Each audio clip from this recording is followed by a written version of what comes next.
कलयुग उसे कहते हैं कि जब सत्य का लोप हो जाएगा, सत्याचरण नहीं रहेगा, सत्यान्वेषण नहीं होगा, वाणी व्यवहार में सत्य का लोप हो जाएगा। जब वाणी व्यवहार में सत्य नहीं रहेगा, तब आचरण में जब सत्य नहीं रहेगा, ऐसे सत्य के शिथिल होने पर केवल यज्ञ आधारित जीवन ही त्रेता कहलाएगा। यज्ञ और सत्य दोनों के शिथिल हो जाने से केवल दान मात्र से द्वापर, दान ही साधन है द्वापर में। और कलयुग में ये तीनों चीजें चली जाएंगी, तब भगवत नामाश्रित जीवन रह जाएगा। कलयुग केवल हरिगुण गाहा, कलयुग केवल नाम अधारा, सुमर सुमर नर उतरहि पारा। फिर केवल राम नाम रह जाएगा, नाम रह जाएगा, दान नहीं रहेगा।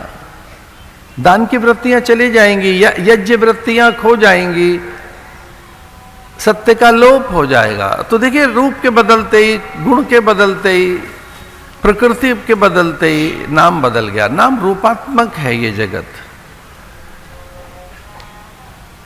आंखों की कोर से ढरक रहा है तो अश्रु है, दुर्वांकुरों पर नाच रहा है तो ओस के कण हैं, अंबर से आ रहा है तो वृष्टि वर्षा का जल है, कहीं सिमट कर ठिठक कर ठहर गया है तब झील जलाशय है, सुंदर वहां की प्रकृति है तो सरोवर है, दो तटों के अनुशासन में बह रहा है तो वो नदियां है कि सरिता है,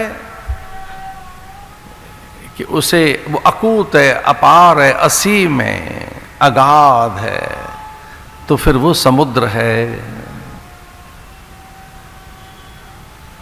नाम अलग, रूप अलग, नाम अलग, उसी से संसार है। संसार रूप नामात्मक है,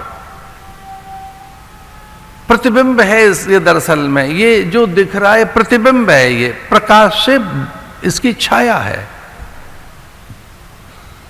और बदलती हैं छायाएं। तो संसार की पहली प्रकृति है बदलने की। रूप बदलता है तो उसका नाम भी बदल जाता है।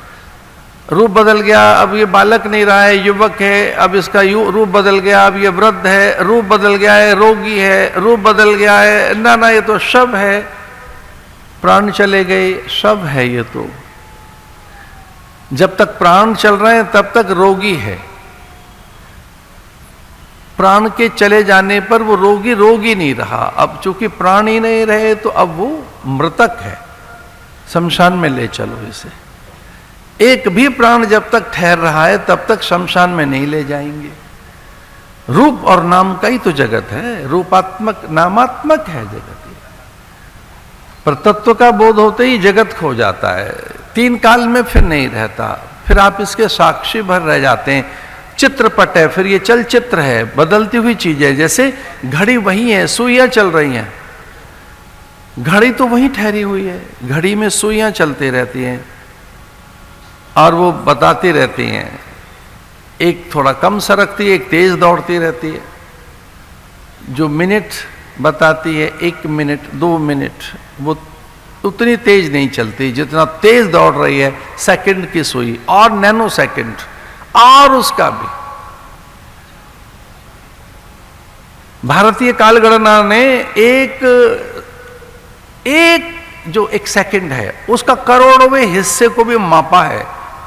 1 सेकंड का करोड़वां हिस्सा, अब कल्पना नहीं कर सकते वैदिक गणित में इतना अधिक, कालगणना में उसकी सूक्ष्मता।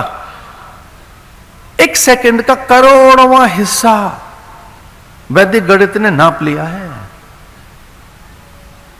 केवल 1 सेकंड नहीं, 1 निमिष नहीं, पलक झपकने के करोड़वें हिस्से को भी मापा गया है, त्रुटि के रूप में, निमिष पल क्षण के रूप में, घटिका घड़ी के रूप में, मुहूर्त के रूप में काल को मापा गया है। लेकिन पता है क्या है कि वो उस महाकाल में ही ठहर जाता है। देखने में काल दिख रहा है पर वो काल स्थिर है, महाकाल से ही है, उसकी गति वहां से है। पर वो जब धीरे से महाकाल में जाता है, जब वो अनंत की ओर लौटता है, तब स्थिर हो जाता है। तदा दृष्टु स्वरूपे वस्थानम। जैसे आप अपने आप में लौटोगे, मूल में लौटोगे, अपने अस्तित्व में लौटोगे, अपनी निजता, अपनी सत्ता में लौटोगे, अपने स्वभाव में, अपने आप में, तो सब चीजें स्थिर हो जाएंगी। आप इनके साक्षी बन जाएंगे, आप इनके साक्षी बन जाएंगे।